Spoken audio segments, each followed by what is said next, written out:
panahon nga ang putling ebanghelyo gihagis sa mga hiwi nga pagtulunan.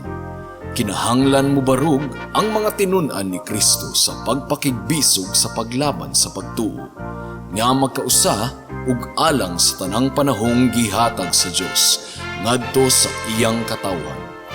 Maoy hinungdan nga namugna kining tulumanon ang putling ebanghelyo. 30 minutos nga pagsabwag sa tinuod nga ebanghelyo. Kauban ni Pastor Jeremias Hangad, ang putling ebanghelyo. Tulumanon nga gihatod kaninyo sa Herald of Grace Radio Ministries Philippines. Ang putling ebanghelyo. Ang putling ebanghelyo.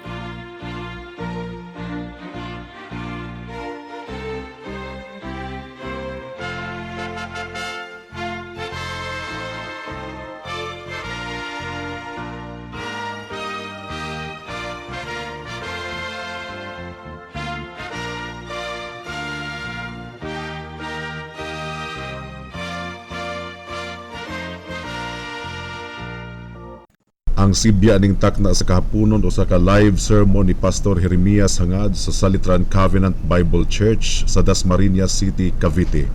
Buksan po natin ang ating Biblia sa Romans chapter 5 verses 20 and 21. Now I will be reading in the Tagalog version but in the light of the original Greek language. I understand that verse 20 starts with subalit but it's not the word in the Greek language. I consulted this morning.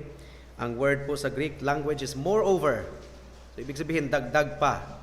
So, let's read this in the light of the Greek language. Ang sabi po dito, dagdag pa, dumating ang kautusan na nagbunga ng pagdami ng pagsuway. Ngunit kung nasaan marami ang kasalanan ay lalong dumarami ang biyaya.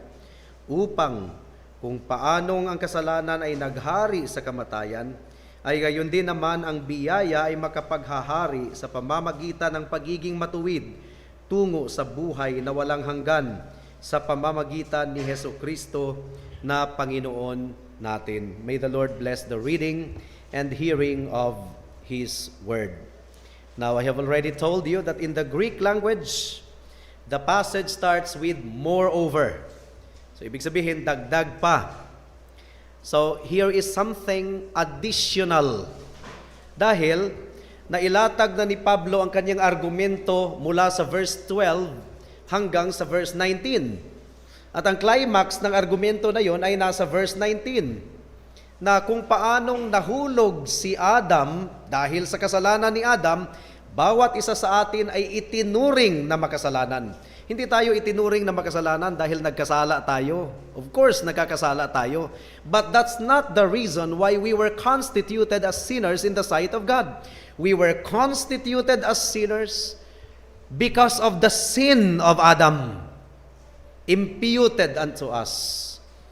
At lahat ng mga tao ay itinuring na makasalanan, kahit yung mga batang infant na namamatay, dahil ang kamatayan ay bunga ng kasalanan.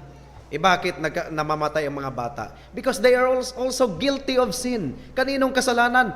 Not necessarily their sin, but that one sin of Adam.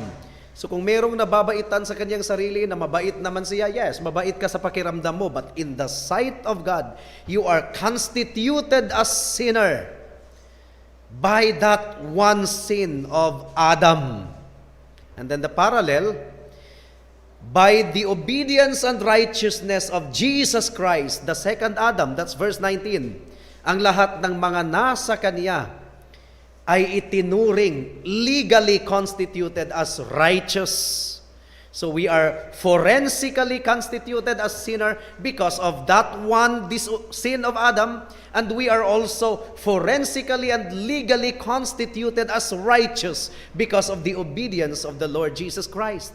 It's not because of what we have done, the good things that we have done that caused God to legally constitute us as righteous. No. It's because of the perfect obedience of the Lord Jesus Christ.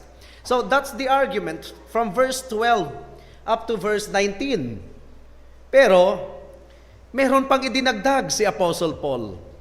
Moreover, so here is something additional. Bakit? Sa verse 18 and 19, na ilatag ni Pablo ang lahat ng argumento, ang climax, pero naramdaman pa rin ni Pablo na meron pa ring loose end. Meron pa ring kulang. Meron pa rin siyang nabanggit na medyo kailangan pa ng pagpapaliwanag. So if you like it, this is a sort of postscript. Kung ang verse 13 hanggang sa verse 17 ay parenthesis to verse 12, natapos na ang lahat ng argumento, may idinagdag pa si Pablo na postscript. Ito po yung PS. Now nakita ni Pablo pinaliwanag na ni Paul na walang maliligtas sa pamamagitan ng batas. Pero ngayon sinasabi din na walang ikakandem sa pamamagitan ng batas. It's not the law that condemns us. It's that one sin of Adam. It's that one sin of Adam. In Adam, we have become worthy of condemnation. Hindi ang batas ang nagliligtas sa atin. Hindi ang batas ang nagja-justify sa atin. Nakakagulat din, hindi rin ang batas ang nagkakandem sa atin. It's not the law that ultimately condemns us. It's that one sin of Adam imputed unto us. So ang tanong ng mga Hudyo, ano pa ba ang purpose ng law? Bakit ito binigay? If the law is not the means of our justification, that's true. Pinaliwanag ni Pablo. But why is it that the law is not also the basis of our condemnation? Hindi tayo kinonstitute as sinners in the sight of God because of the law. But we were treated, legally constituted as sinner because of the sin of Adam. Being our federal head, damay tayong lahat. So what then is the purpose of the law? Now, tingnan po natin ang grammar, another grammar point. Ang sinabi dito sa verse 20, the law entered. Ano ba sa Tagalog? Dumating. Yeah, well, in a sense, pero ang mas accurate na translation is pumasok. Entered. Dagdag pa, hindi subalit. Mali itong verse 20 ng Tagalog natin kasi tinignan natin yung Greek language. Dagdag pa, ang batas ay pumasok. So the law entered. Now, the same word is used in verse 12. Pansinin po natin ang verse 12. Kaya't kung paanong sa pamamagitan ng isang tao ay pumasok, tama ang verse 12, pumasok. So it's the same word sa verse 20, pumasok. Pero kahit the same word, hindi po pareho ang inflection. Kasi ang pumasok sa verse 20 ay meron pong prefix na dinagdag si Paul. Merong prefix. Di ba may mga word na may prefix? Yung pumasok sa verse 12, walang prefix. Pero yung pumasok sa verse 20, merong prefix na para sa Greek. Para. Prefix. Ang ibig pong sabihin ng para ay alongside with or by the side of. Kumbaga, meron ang pumasok. Anong pumasok sa verse 12? Pumasok ang kasalanan sa sanlibutan. Meron ang pumasok. Nauna nang pumasok ang kasalanan. Dinagdag yung batas. Pumasok ang batas alongside of. I hope nakuha natin yung grammar dito. When we understand the scriptures, hindi po natin pwedeng palagpasin ang mga grammar words. So, paraiselten in the Greek language. It means para enter or pumasok alongside of. It tells us something about the law. Kailangan nating maunawaan ang papel ng batas. The law is not something fundamental na nagliligtas sa atin or nagkakandem sa atin. It is something additional. Idinagdag ang batas. It is something that is not fundamental, katulad ng kasalanan ay fundamental. Judgment is fundamental. Justification is fundamental. The law is something na idinagdag. Something that comes alongside of. It came alongside of in order that the offense might abound. What's the offense? Ayon sa sinasabi ng Bible, well, partly, the offense of Adam. But then, hindi lang ang offense ni Adam ang tinutukoy dito. Bakit? Verse 16. Di ba ang sabi dito? At ang kaloob na walang bayad ay hindi gaya ng ibinunga ng pagkakasala ng isang tao, sapagkat ang kahatulan na dumating na kasunod ng pagkakasala ng isa ay nagbunga ng paghatol, subalit ang kaloob na walang bayad ay kasunod ng maraming pagsuway, many offenses, ay nagbunga ng pag-aaring ganap. So, ang offense na pinag-uusapan dito, hindi lang yung kasalanan ni Adam, kundi ang lahat ng offenses na bunga ng pagkakasala ni Adam. Therefore, it includes the sin of Adam and all the sins of men ever since. So pumasok ang batas in order that the offenses might abound. Ibig sabihin, in order that the offenses might increase or might be augmented. Ipapaliwanag natin ito. We are still in the introductory portion. So ang tinuturo dito sa verse 20, mga kapatid, mga kaibigan, the real business and object of the law was never intended for our salvation. The real business of the law was never intended as a way of salvation. Hindi ito daan tungo sa kaligtasan na binigay ang batas upang tayo ay maligtas. No. Romans 3:20 ang sabi doon, by the deeds of the law, no flesh shall be justified. For by the law comes the knowledge of sin. Now, ano bang ibig sabihin nito, mga kapatid, mga kaibigan, na binigay ang batas upang mas lalong sumagana ang kasalanan? Ano bang ibig sabihin nito? The law was given so that sin will increase or sin will be augmented. Ano bang ibig sabihin nito? Yun ang sasagutin natin sa sermon. At meron pong tatlong anggulo na maunawaan natin ang sinasabi ng Bible na idinagdag ang batas upang ang kasalanan ay sumagana. Nandun na ang kasalanan, di ba? Sa verse 12, nakapasok na ang kasalanan, nakapasok na ang kamatayan, idinagdag ang batas upang mas lalong sumagana daw ang kasalanan. What does it mean? So there are three ways to understand this phrase. Una, the law increases our knowledge of sin. Nandyan na ang kasalanan, di ba pumasok na sa verse 12? Nandyan na rin ang kamatayan, pumasok na rin.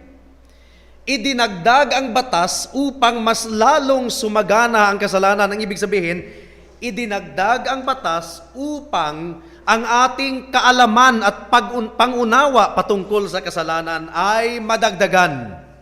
Sinasabi ng Romans chapter 3 verse 20, atras po tayo sa ating teksto. It says here, sapagkat sa pamamagitan ng mga gawa ng kautusan ay walang tao na ituturing na ganap sa paningin niya. Sapagkat sa pamamagitan ng kautusan ay ang pagkakilala ng kasalanan.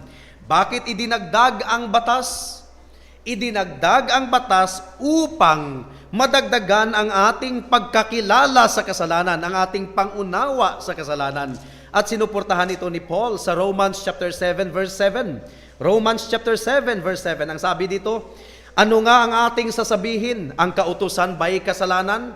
Huwag nawang mangyari. Gayon may, hindi ko sana nakilala ang kasalanan kung hindi sa pamamagitan ng kautusan, sapagkat hindi ko sana nakilala ang pag-iimbot kung hindi sinasabi ng kautusan, huwag kang mag-imbot. The business of the law, my dear friends, is to increase our knowledge of sin. Ang batas ay nagdadagdag sa ating kaalaman patungkol sa kasalanan. Ang batas ang nagdi-define sa kasalanan para sa atin. Na maraming pagkakataon na ginagawa natin ang isang bagay na kasalanan pero hindi natin alam na kasalanan pala yun. Maraming mga tao na gumagawa ng bagay, akala nila okay lang. Kasalanan yun, but they are not aware that those things are sin. Now, people need to be educated. Akala ng mga tao na yung pagmumura ay hindi pala yun murder.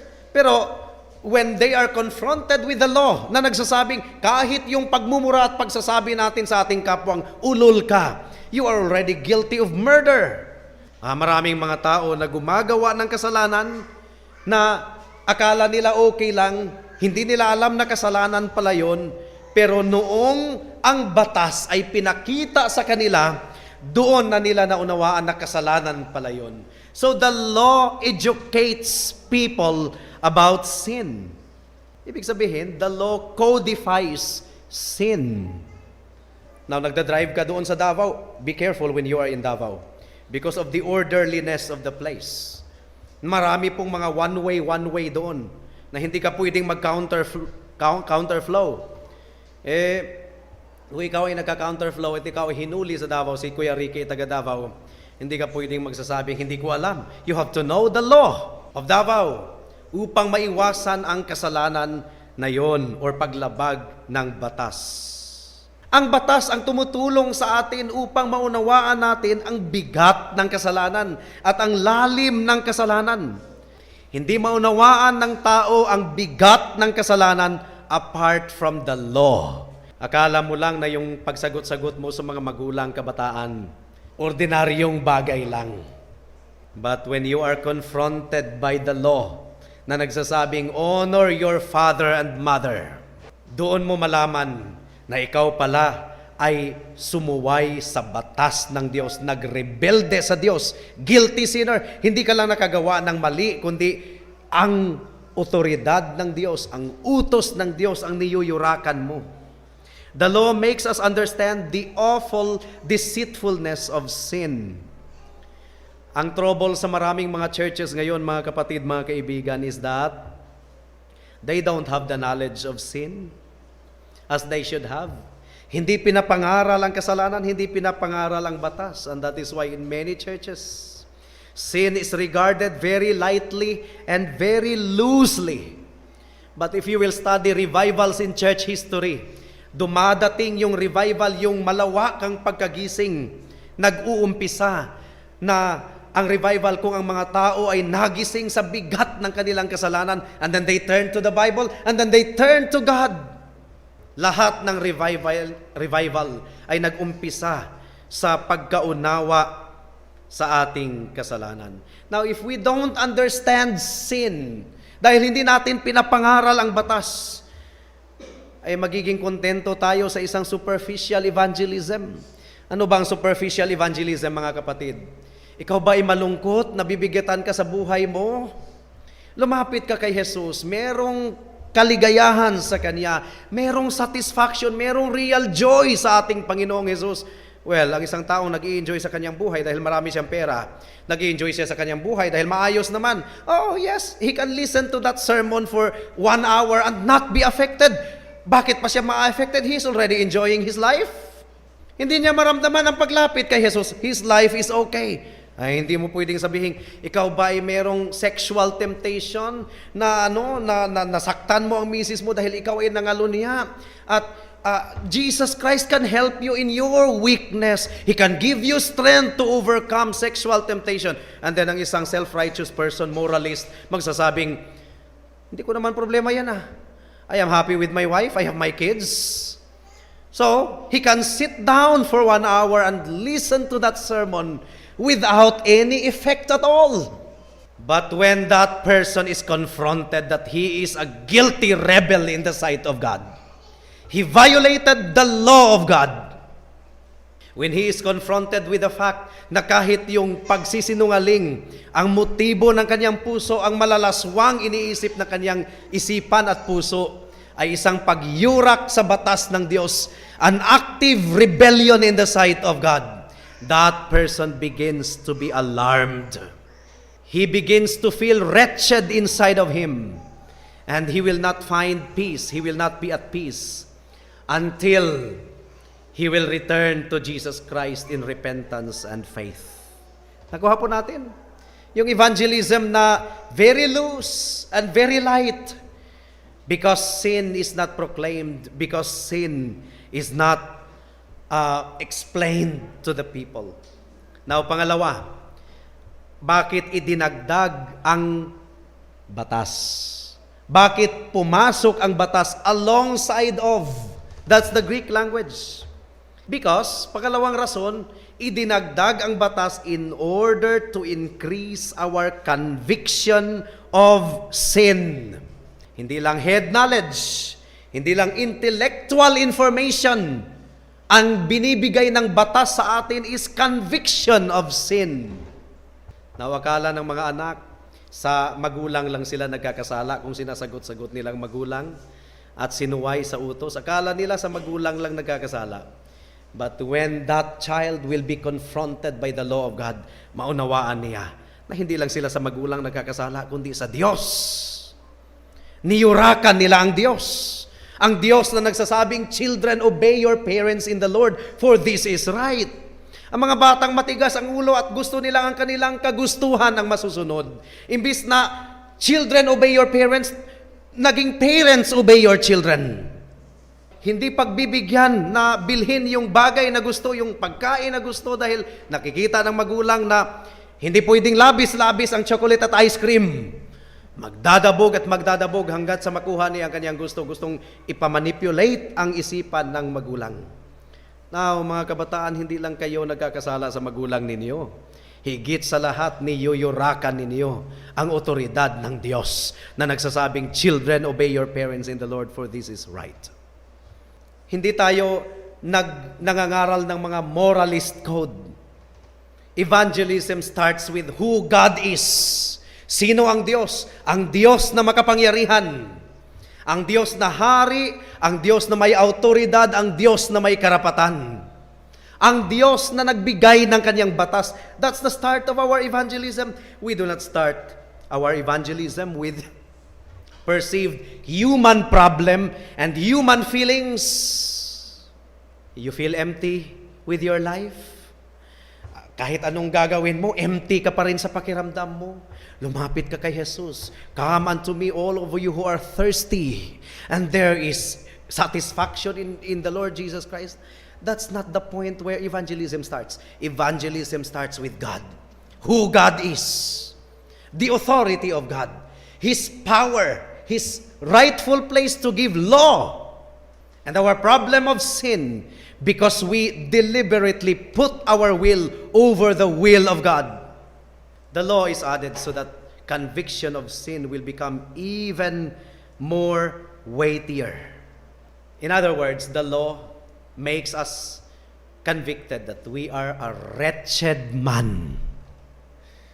Maayos ang buhay mo sa lipunan, respetado ka sa trabaho, maayos talaga. Kumbaga, you have a good reputation. But if you understand the gravity of your guilt in the sight of God, you will be able to say, "Oh, the wretched man that I am, who shall deliver me from this body of death?" You will begin to feel your wretch. And that was why John Newton was able to compose, "Amazing grace, how sweet the sound that saved a wretch like me." Well, pangatlo, kung bakit idinagdag ang batas alongside of what has already been in existence in verse 12. Nandyan ang kasalanan, nandyan ang paghahari ng kamatayan, lahat ay namamatay. But the law entered alongside of that existing condition. Wala sa ating passage sa Romans chapter 5, pero nasa ibang passage. The law brings us to Christ. Idinagdag ang batas upang magsilbing tutor or schoolmaster upang dalhin tayo patungo sa ating Panginoong Hesukristo. Galatians chapter 2 verses 22 to 24. Ang ultimate object of the law is not to save us, but to bring us to the real Savior na walang iba kundi ang ating Panginoong Hesukristo. Galatians chapter 3 verses 22 to 24. Ang sabi po dito, "Subalit ibinalanggo ng kasulatan ang lahat ng mga bagay sa ilalim ng kasalanan upang ang ipinangako sa pamamagitan ng pananampalataya kay Kristo ay maibigay sa mga sumasampalataya. Ngunit bago dumating ang pananampalataya, nabibilanggo tayo at binabantayan sa ilalim ng kautusan hanggang sa ang pananampalataya ay ipahayag. Kaya't ang kautusan ay naging ating tagasupil hanggang sa dumating si Kristo upang tayo'y aariing ganap sa pamamagitan ng pananampalataya." So, what does it tell us? It tells us, my dear friends, that the ultimate object of the giving of the law is to bring us to Christ. Dahil si Kristo lamang ang tanging Diyos at tagapagligtas ng mga makasalanan na tulad natin. Hindi po ang batas ang nagliligtas sa atin. The law actually brings us to the Savior. The law points us to Christ. There is no conviction apart from the law, but you do not feel your necessity of the saving grace of Christ apart from the law also. Because it's the law that brings us to Christ. Hindi natin maunawaan ang saganang biyaya ng Diyos. Kung gaano ka nag-uumapaw ang biyaya ng Diyos, hindi natin maunawaan kung hindi natin nauunawaan ang bigat ng ating kasalanan. Ang tao na hindi nabibigatan sa kanyang kasalanan at aalukin mo siya ng kapatawaran, hindi niya ma-appreciate, hindi niya pupurihin ang Diyos. Kunyari, wala kang 10 pesos. Wala kang 10 pesos. Tapos ang kaibigan mo ay nagsasabing, sige, ako nang magbayad sa 10 pesos mo. Do you really appreciate that much? 10 pesos? But kung ang bahay mo ay mai-embargo na ngayon sa Pag-ibig, palalayasin ka na. Dahil 10 buwan ka nang hindi nakabayad, nakahulog sa Pag-ibig. And then all of the sudden, somebody told you, sige, ako na muna ang magbayad sa lahat ng babayarin mo ng 10 buwan at unti-untiin mo na lang akong bayad. Will you able to appreciate that man so much? Oh yes. So much. Dahil malaking problema ang nilutas ng kaibigan mong iyan. Whereas sa 10 piso na binayaran ng kaibigan mo, hindi mo ma-appreciate that much. You will say thank you, of course. Pero yung thank you pa nga, hindi talaga yung appreciative na thank you. Yun ang sinasabi ni Jesus na those who have forgiven little will love little. And those who have been forgiven much will love much.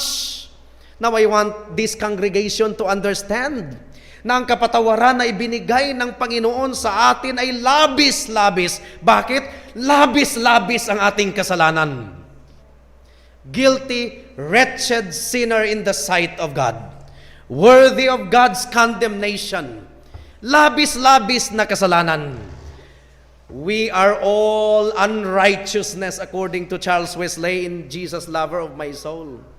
We don't have anything to recommend us to God. We are 100% unrighteousness. Dung, wretched sinner in the sight of God.